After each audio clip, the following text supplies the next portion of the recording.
Plymouth, the rise and fall of an American automotive icon.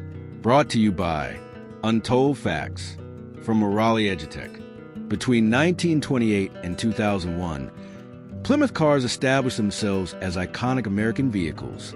Plymouth represented the Chrysler Corporation's effort to penetrate the budget car segment, which had been dominated by Ford and Chevrolet. Over the years, Plymouth introduced a number of remarkable cars. Car enthusiasts often recall the Prowler, a Plymouth model known for its distinctive and sporty appearance. Alternatively, you might have a preference for the Barracuda as your favorite Plymouth vehicle on the streets. Regardless, this automotive brand boasts a fascinating history that merits investigation. The Plymouth Automobile made its debut at Madison Square Garden on July 7, 1928. This marked Chrysler Corporation's initial foray into the budget-friendly market that had been largely controlled by Chevrolet and Ford. The history of Plymouth can be linked to the Maxwell automobile. In the early 1920s, when Walter P. Chrysler assumed control of the struggling Maxwell-Chalmers car company, he received the Maxwell as part of the acquisition. In 1926, the Maxwell underwent modifications and was rebranded as the entry-level four-cylinder Chrysler Model 52. By 1928, the Model 52 was redesigned once more, resulting in the Chrysler Plymouth Model Q. Joe Fraser, a Chrysler employee who later founded the Fraser-Nash Car Company, was the one who coined the name Plymouth. Many people think that the Plymouth car brand is named after Plymouth Rock in Plymouth, Massachusetts, where the Pilgrims arrived on November 11, 1620. But this is a misconception. The origin of Chrysler's Plymouth brand name actually stems from a surprisingly practical product. It seems that Joe Fraser proposed the name Plymouth during a discussion with Walter P. Chrysler, the founder of the Chrysler Corporation. He inquired of Walter, "Are you familiar with Plymouth binder twine?" Chrysler responded with something along the lines of, "Every single farmer in America knows about that." Given that the Plymouth car brand was aimed at being a reliable vehicle for working-class families, it was entirely logical to reference a product that these consumers would connect with dependable performance and resilience. The Chrysler portion of the nameplate was dropped with the introduction of the Plymouth Model U in 1929.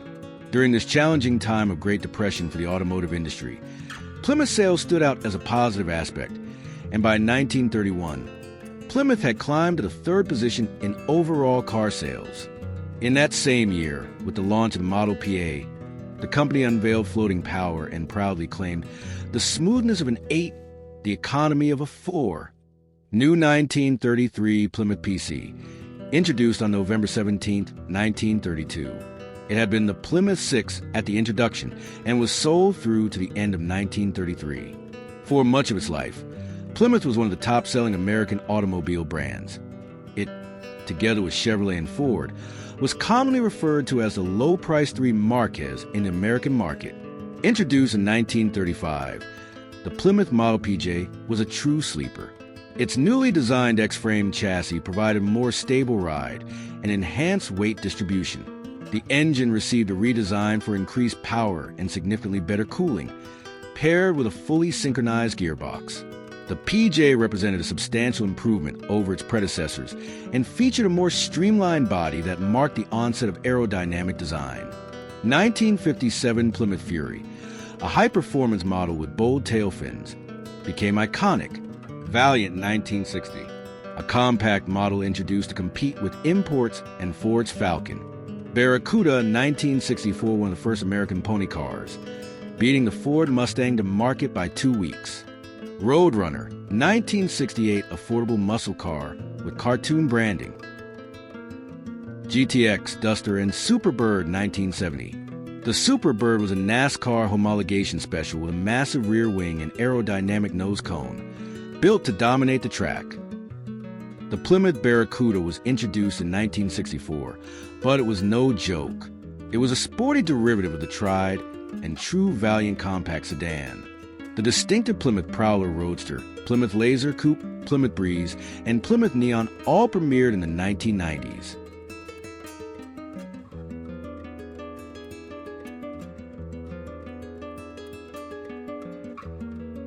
However, interest began to wane for the Plymouth car brand. By the end of the 90s, merely 4 models were available under the Plymouth name. Following 2001, all Plymouth vehicles were either discontinued or merged into the Dodge and Chrysler brands. Despite a sudden conclusion and a generally mixed history in manufacturing, the Plymouth brand is certainly not extinct.